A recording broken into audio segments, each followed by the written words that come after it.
நமசிவாய வாழ்க. செப்டம்பர் மாதத்தில் கடகராசிக்காரர்களுக்கு பலன் எவ்வாறு இருக்கும் என்பதை பற்றி பார்க்கலாம். இந்த மாதத்தில் கிரக நிலையுடைய அடைவுகள் எவ்வாறு இருக்கிறது என்பதை பற்றி பார்ப்போம். ராசியிலே சுக்கிர பகவானும், ராசிக்கு அடுத்த கட்டம் சிம்ம வீட்டிலே புதன் பகவான், சூரிய பகவான், கேது பகவானும், ராசிக்கு 3ஆம் இடம் என்று சொல்லக்கூடிய கன்னி வீட்டிலே செவ்வாய் பகவான், ராசிக்கு 8ஆம் வீடு என்று சொல்லக்கூடிய வீட்டில் ராகு பகவானும், ராசிக்கு 9ஆம் வீட்டிலே சனி பகவானும், ராசிக்கு விரய வீடு என்று சொல்லக்கூடிய மிதுன வீட்டிலே குரு பகவானும் இடம்பெற்று காணப்படுகிறார்கள். இவர்கள் அடிப்படையில் இவற்றின் பார்வை ஆதிபத்தியத்தின் அடிப்படையில் பலன்கள் மாறக்கூடும். எவ்வாறு பலன்களை நேர்த்தியாக எடுக்க வேண்டும் என்பதை பற்றி பார்க்கலாம். கடகராசி என்று சொல்லும் பொழுது இவர்கள் சுற்றித் திரியும் நிலைமையின் அடிப்படையில் பொருளாதாரம் விளங்கக்கூடிய நிலையாகவும், இவருடைய ஆக்கப்பூர்வமான சிந்தனைகளும் அவ்வாறாக இருக்கும்.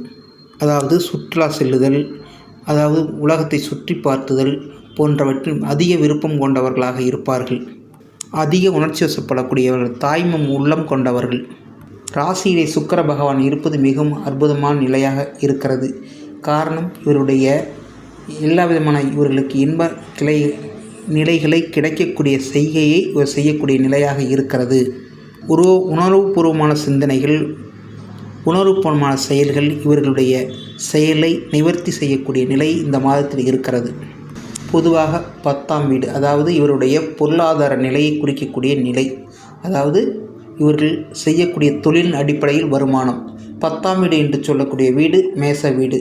மேச வீட்டினுடைய அதிபதி செவ்வாய் பகவான் ராசிக்கு 3ஆம் இடத்திலே புதன் வீட்டிலே இருக்கிறார். சிந்தனை அடிப்படையில் செயலாக்கத்தை உருவாக்கி செயல்படுத்தக்கூடிய நிலையை ஏற்படுத்தி வெற்றி காணக்கூடிய நிலையாக இருக்கிறது. ஆனால் 3 என்று செயலாக்கம், 3 செயலாக்கத்தின் அதிபதி அந்த ராசிக்கு 12ஆம் இடத்திலே இருந்து சூரிய பகவானுடைய இணக்கம் பெறும் பொழுது கேது பகவான் இருப்பது சிறு தடைகளை ஏற்படுத்தும். தடைகளை ஏற்படுத்தினாலும் வெற்றியை காணக்கூடிய நிலை அங்கு இருக்கிறதா என்று பார்க்கும்போது இருக்கக்கூடிய செய்யத்தான் செய்கிறது. ஏன் எனில் சூரிய பகவான் என்பது எந்த விதமான சோதனைக்கு உட்படுத்தாலும் அந்த சோதனையை வெற்றி காணக்கூடிய நிலையை கொண்டவர்களாக இருப்பார்கள். இந்த மாதத்தில் முதலீடு என்ற அடிப்படையில் வரும்பொழுது முதலீடு செய்யலாமா என்பது சனி பார்வையின் அடிப்படையில் இருப்பதால் சற்று சுணக்கத்தை ஏற்படுத்தி கொள்ள வேண்டும். ஏனெனில் பிற காலங்களின் அடிப்படையில் சற்று மூலப்பொருள் விலைவாசி உயர்வு போன்றவை ஏற்படக்கூடும். ஆகையால் நீங்கள் சற்று மூலப்பொருள் வாங்குவதை தவிர்த்து அடுத்த மாதத்திலோ அது விலை குறைதல் ஏற்படும் பொழுதோ வாங்கிக் கொள்ளுங்கள். உற்பத்தி நன்றாக இருக்கிறதா, புதிய ஆர்டர்கள் கிடைக்குமா என்று பார்க்கும்போது சற்று சுணக்கமாகத்தான் இருக்கிறது. கவனமாக இருந்து செயல்படுத்துவது நன்று. கார்ப்பரேட் நிறுவனத்தில் ஏற்படக்கூடிய அமைப்பின் அடிப்படையில் பார்க்கும்போது சில பிரச்சனைகள் வரத்தான் செய்கிறது. அவற்றை வெற்றி காணக்கூடிய நிலை ஜாதகருக்கு இருக்கத்தான் செய்கிறது. அது பார்க்கும்போது நன்னிலை பெறும் இயல்பு இருக்கிறதா என்று பார்க்கும்பொழுது நன்னிலை பெறக்கூடிய நிலை இருக்கிறது.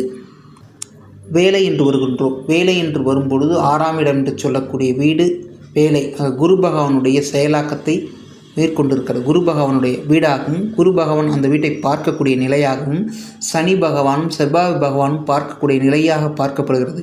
முதலில் தடைகள் வரும். தடை நீக்கக்கூடிய நிலை இருக்கிறதா என்று பார்க்கும்போது குரு அருள் ஏற்படும் போது அந்த தடையை நீக்கி செயல்படுத்தக்கூடிய நிலை ஏற்படுகிறது. அதாவது கார்ப்பரேட் நிலையத்தில் வேலை செய்பவர்களுடைய நிலை அவ்வாறாக இருந்தாலும், அதாவது அரசு வேலையில் ஈடுபடக்கூடிய நபர்களின் அடிப்படையில் பார்க்கப்பட்டால் சிறு தடைகள் வரத்தான் செய்கிறது. ஏனெனில் அங்கு இருக்கக்கூடிய கேது பகவான் பெரிய அதிகாரிகள் மற்றும் வேறு வித சுற்றுப்புற சூழலில் ஏற்படக்கூடிய மாற்றத்தின் அடிப்படையில் இவர்களுக்கு சில பிரச்சனைகள் ஏற்படும். அதை பொறுமையாக இருந்து டீல் பண்ணுவது நன்று. 2ஆம் வீடு என்று வரும்போது சிம்ம வீடு. சிம்ம வீட்டிலே புதன் பகவான், சூரிய பகவான், கேது பகவான் இருக்கிறார்கள். 2ஆம் வீடு என்பது குடும்பம், வாக்கு, தனம் என்ற அடிப்படையில் பார்க்கும் பொழுது குடும்பத்தினுடைய நிலையின் அடிப்படையில் சூரிய பகவான் வலுவாக இருப்பதனால் குடும்பத்தினுடைய அந்நுண்ணிய நிலை கூடக்கூடிய நிலையாக இருக்கிறது. வாக்கு, ஒருவருக்கு கொடுக்கப்பட்ட வாக்கு நிறைவேற்ற முடிகிறதா என்று பார்க்கப்பட்டால் சற்று தருமாற்றம் ஏற்பட செய்யத்தான் செய்கிறது. அவற்றை புதன் பகவான் அறிவுபூர்வமாக செயல்படுத்தி வெற்றி பெறக்கூடிய நிலை பெறுவார். தனம் என்று வரும்பொழுது வருமானம் சற்று குறைவாகத்தான் இருக்கச் செய்கிறது. அதை சரி செய்து கொள்ளலாம். 3ஆம் இடம் என்பது முயற்சியினுடைய அடிப்படையில் கிடைக்கக்கூடிய வெற்றி. 3ஆம் இடம் என்று புதன் வீடாக வருகின்றது. புதன் வீடு அந்த வீட்டிற்கு விரயத்தை ஏற்படுத்துகிறார்.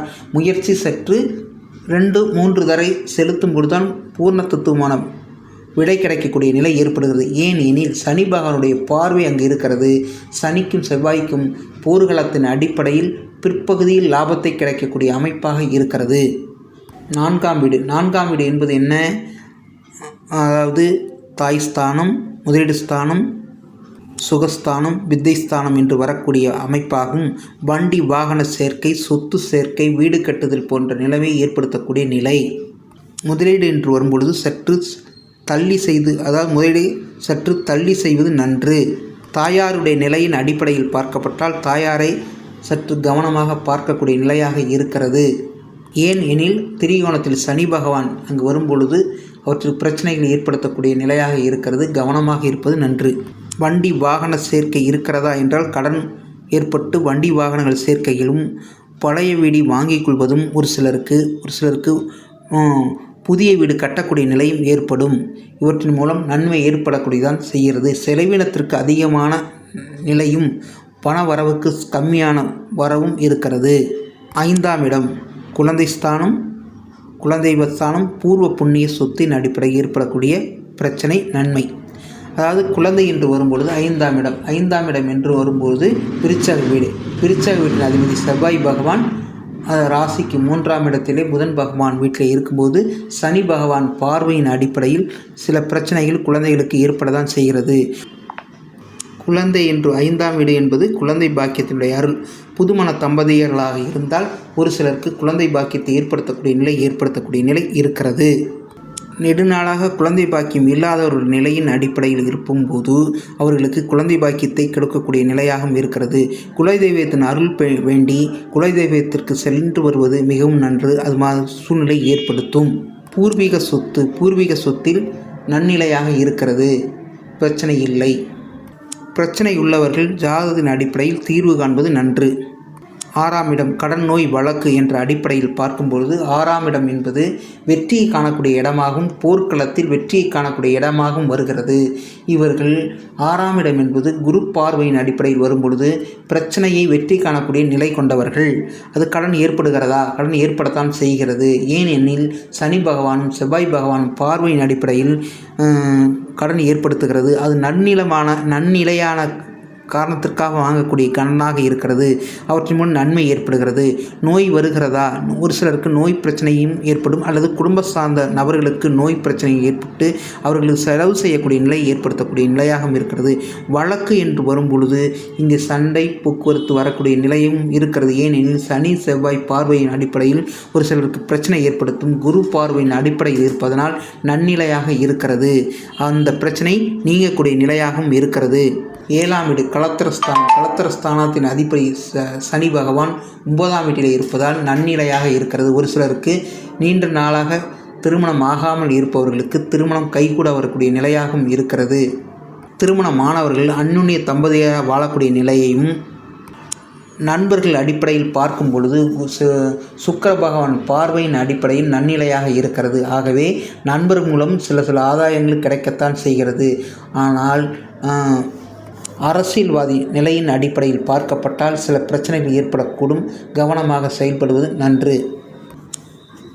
8ஆம் இடம் ஆயுளையும் அதிக அதிர்ஷ்டத்தையும் கொடுக்கக்கூடிய இடமாக பார்க்கப்படுகிறது. அதிக அதிர்ஷ்டம் இருக்கிறதா என்று பார்க்கும்போது ராகு பகவானும் திரிகோணத்திலே குரு பகவான் இருப்பது இவர்களுக்கு அதிர்ஷ்டத்தை பேணக்கூடிய நிலையாகவும் குரு பகவான் பார்வையின் அடிப்படையில் சில பிரச்சனைகள் நீங்கக்கூடிய நிலையாகவும் இருக்கிறது. பூர்வ புண்ணிய ஸ்தானத்தில் சனி பகவான் இருப்பது சில பிரச்சனைகள் ஏற்படுத்தினாலும் பிற்பகுதியில் நன்மையை கொடுக்கக்கூடிய நிலையாக இருக்கிறது. 11ஆம் வீடு மகிழ்ச்சியும் லாபத்தையும் பார்க்கக்கூடிய இடமாக இருக்கிறது. மகிழ்ச்சி அங்கு ஏற்படுகிறதா என்று பார்க்கப்பட்டால் சனி பகவான் அடிப்படையில் பார்வையின் அடிப்படையில் சில பிரச்சனை ஏற்படத்தான் செய்கிறது. அவற்றை பிற்பகுதியில் மகிழ்ச்சிகரமாக வாழக்கூடிய நிலையும் முற்பகுதியில் சில பிரச்சனைகள் ஏற்படக்கூடிய நிலையும் இருக்கிறது.